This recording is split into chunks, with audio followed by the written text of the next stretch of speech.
500.000 nombres, cada uno una muerte visada en papel. La firma pertenecía a Maria Mandl. 500.000 personas, es más que toda la población de Nuremberg al comienzo de la Segunda Guerra Mundial. Un exterminio documentado con precisión burocrática, nombre por nombre. ¿Cómo gestiona un individuo la conciencia de cientos de miles de muertes?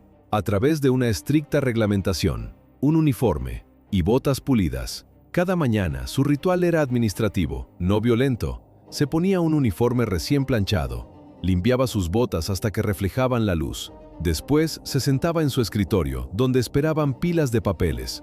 El único sonido era el rasguido de la pluma sobre el papel grueso, aprobando metódicamente cientos de listas antes del almuerzo. La expectativa es un verdugo con un arma en el campo de batalla. La realidad era una funcionaria con una pluma.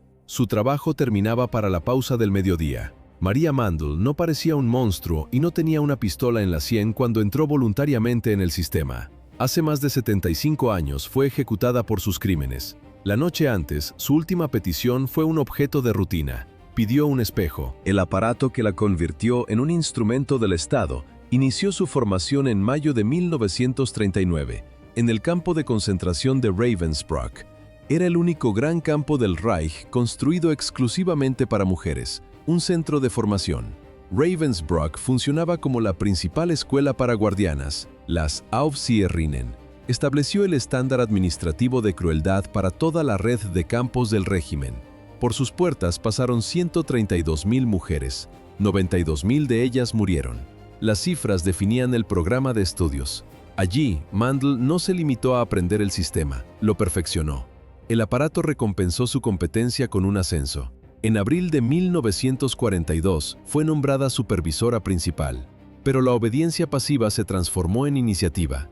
Mandl comenzó a seleccionar personalmente a las mujeres para los experimentos médicos. La iniciativa mostrada en Ravensbrück no era innata. Su origen no era ideológico, era económico y social. ¿Qué llevó a una mujer católica de clase trabajadora a vestir el uniforme de las SS? No la ideología, la estructura, el estatus social, un salario estable. En 1938, tras el Anschluss de Austria, el aparato estatal ofrecía una vía de ascenso profesional. Pocos meses después, se unió como guardia al campo de concentración de Lichtenburg. Su vida anterior no presagiaba esta trayectoria. Procedía de una familia católica y conservadora de Münzkirchen, en la Alta Austria, hija de un zapatero. El mundo del taller provincial, tranquilo y predecible, fue reemplazado por la rigidez de un uniforme y el poder que éste confería. La decisión fue tomada en 1938. Ella había nacido el 10 de enero de 1912. Tenía 26 años. En octubre de 1942, las lecciones estaban aprendidas. Maria Mandl llegó a Auschwitz-Birkenau. ¿Cómo se manifiesta el poder absoluto en una sociedad cerrada? Es el derecho a matar por un contacto visual accidental. La superviviente Anita Lasker-Wolfisch, violonchelista en la orquesta del campo, testificó bajo juramento. Mandl se paraba en la puerta. Las prisioneras marchaban en formación. Una mirada a sus ojos era una sentencia. La prisionera era retirada de la fila y ejecutada. Su cargo oficial, Lagerführerin, jefa del campo de mujeres de Birkenau. Su autoridad se extendía sobre 40.000 prisioneras, reportando directamente al comandante del campo, Rudolf Höss. Su poder era total. El sonido surrealista de un violonchelo acompañaba las columnas de mujeres exhaustas. La orquesta no era un capricho, era una herramienta psicológica, un método para enmascarar el proceso industrial de exterminio. Mandl, además, desarrolló una prueba física. Sostenía un bastón a una altura fija del suelo, 50 centímetros. Cada prisionera que regresaba del trabajo debía saltarlo. Las que no podían eran anotadas en un registro. Demasiado débiles, demasiado enfermas, demasiado agotadas. El sistema simulaba ser un estándar administrativo, una rutina. En realidad era un filtro para la cámara de gas. El estatus de Lagerführerin permitió a Maria Mandl implementar un experimento social sin precedentes. En abril de 1943, aprobó oficialmente la creación de la Orquesta de Mujeres de Auschwitz. ¿Para qué necesitaba una industria de muerte una orquesta sinfónica? Era una herramienta de camuflaje social. Los trenes llegaban a la rampa, las puertas del vagón se abrían, la selección comenzaba. Mientras, la orquesta tocaba valses y marchas populares. El sonido de los instrumentos de cuerda cubría metódicamente el zumbido industrial de los crematorios en funcionamiento. La música creaba una fachada de orden, de civilización. Mandel descubrió personalmente a la directora, Alma Rosé, una formidable violinista austriaca, sobrina del compositor Gustav Mahler. Bajo la dirección de Rosé, el conjunto creció a más de 40 músicas. Técnicamente, una orquesta de cámara completa. Administrativamente, una unidad oficial del campo. La expectativa, la música era un refugio, un arte que salvaba vidas. La realidad, la música era el acompañamiento utilitario en el camino hacia las cámaras de gas.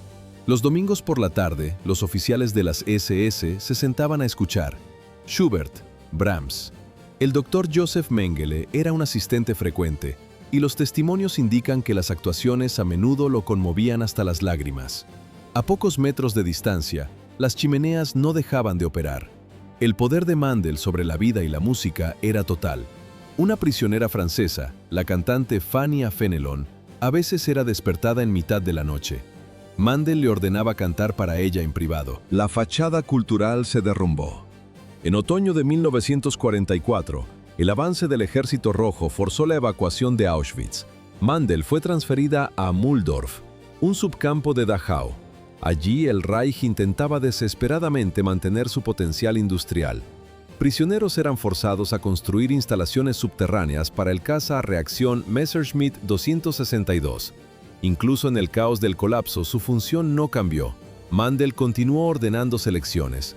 Los prisioneros enfermos y discapacitados eran deportados a las cámaras de gas. El sistema seguía operando. Con la caída del Reich, la estructura de poder desapareció. Mandel intentó huir.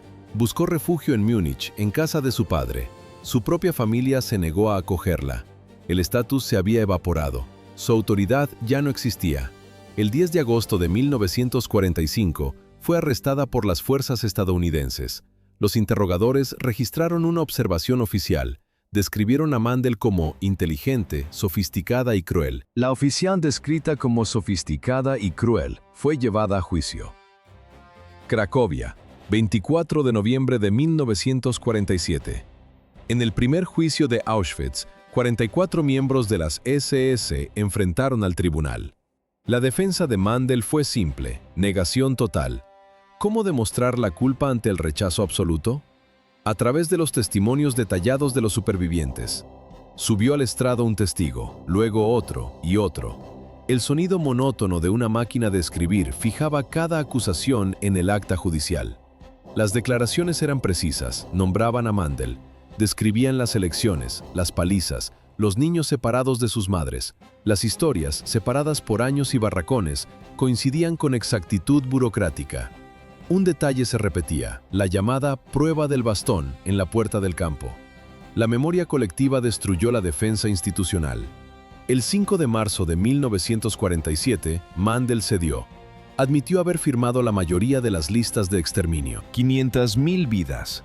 Una cifra que tiene un origen administrativo. ¿De dónde procede la cifra de 500.000 de víctimas? De la meticulosa documentación del campo. El asesinato masivo se enmascaraba como un acto burocrático. Una pila de papeles impresos sobre un escritorio. El movimiento de una pluma. Una firma personal junto a los apellidos de los prisioneros. Esa firma autorizaba su exterminio. El susurro estéril del papel administrativo contrastaba con el caos de los convoyes que llegaban a la rampa. Dos realidades desconectadas por un muro institucional. 500.000 de personas es la población de una gran ciudad europea de la época. Nuremberg, por ejemplo, destruida con un trazo de pluma. Pero los registros judiciales demuestran algo más. Mandel no solo firmaba, ella participaba activamente en la selección en la rampa, junto a los médicos de las SS. Dirigía a los prisioneros, izquierda o derecha, vida o muerte. Para 1944, este proceso era una rutina documentada. El veredicto del Tribunal Supremo Nacional de Polonia fue explícito. El tribunal calificó sus actos de crueldad excepcional, incluso para los estándares de Auschwitz. El análisis sociológico del caso reveló un hecho sistémico.